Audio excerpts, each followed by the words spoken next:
Before we start, a content warning that there is some mild fan service with some displays of immodesty. It's not big enough a reason for me to disqualify this anime, but if you do have lust issues, probably don't watch the first half of episode 3, and trust me, they aren't gay. We find Japan set in the near future, crime-free and terrorist-free, at least on the surface of course. The veneer of peace being preserved by a secret government organization known as the DA, so secretive that even the Japanese president doesn't know about it. The DA have utilized a special forces group known as Lycoris, a group of orphans adopted by the DA to act as Japan's quasi-secret police. Within the Lycoris program, we are introduced to our two protagonists. The carefree Chisto, a Lycoris ace, being highly skilled with an ability to dodge bullets somehow.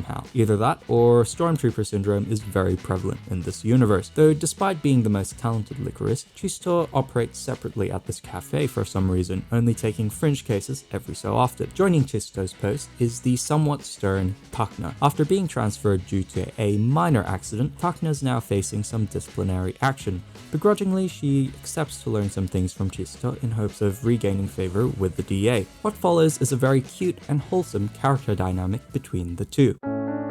I know it's a cliche trope, but it's certainly reliable, where we have two personalities in binary opposition to one another. This is certainly the highlight of Lycoris Recoil. These two protagonists are not only really cute, but they have well-defined goals at the start, and it is a joy to watch them change over time. Takna is one who pursues pragmatism precisely because she has a sense of duty and does want to advance her career within the DA. But then she meets Chisto, and upon first impression, Chisto seems pretty stupid, incompetent, unskilled. Then, in that very same first episode, she gets a taste of Chisto's true abilities. And not only is that the case, but she encounters what I see as what underpins this anime as a Christian anime. It is Chisto's love for others, not only for her friends, but also for her enemies. It is a Christ-like love which is exhibited by Chisto, to truly love her enemies as she loves herself. And to top it all off, her display of love is what warms Takna's cold heart. Over the series, Takna comes to terms with her lack of ability compared to Chisto, and at points wishes that she could just gun down hostile targets. It's completely justified considering that as a Lycoris, she has the authority to not only detain criminals, but also strike back and kill in self-defense. And by the end of the series, because of the time she's spent with Chisto, gone is the cold demeanor with one massive emotional outburst near the end. Thus,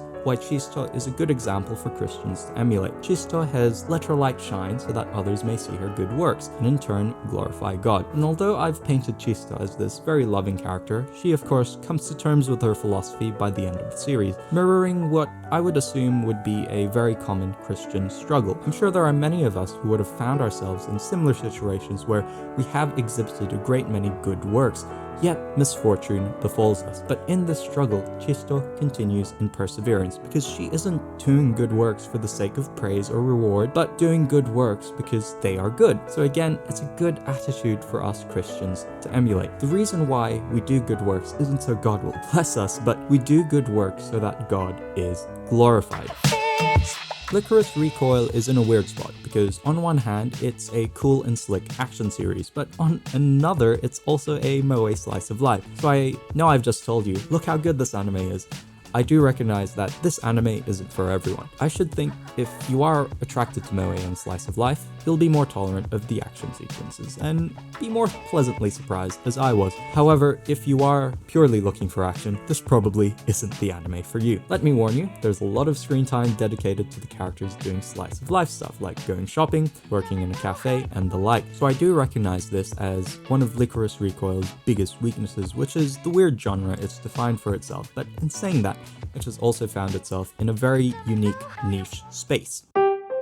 As there are two protagonists in Lycoris Recoil, there are also two main antagonists. We have Mr. Yoshi, who just confuses me, if anything. His introduction in the first episode was definitely poorly handled, but that's all I have to say about him. You'll have to find out more about him by watching the series itself. Majima, on the other hand, has better defined goals and acts as the moral dilemma of the series. I've already mentioned how Lycoris are essentially Japanese secret police, and that even everyday citizens don't know about the Lycoris' existence unless they themselves are going to commit acts acts of violent crime. At first, I think we do cheer for Majima, especially those of us raised in Western democracies. The West values transparency from its governments, and there's an immediate sense of distrust for a government which wields such large power. So it makes sense for Westerners to support Majima's opposition to what seems to be an authoritarian police state. And while I am sympathetic to this view that a government with immense power and a secret police force could start prosecuting contrived crimes, I am also sympathetic to the authoritarian view which does justify this lack of transparency and increased government power in the hopes of protecting everyday citizens. So it's an interesting moral dilemma to say the least.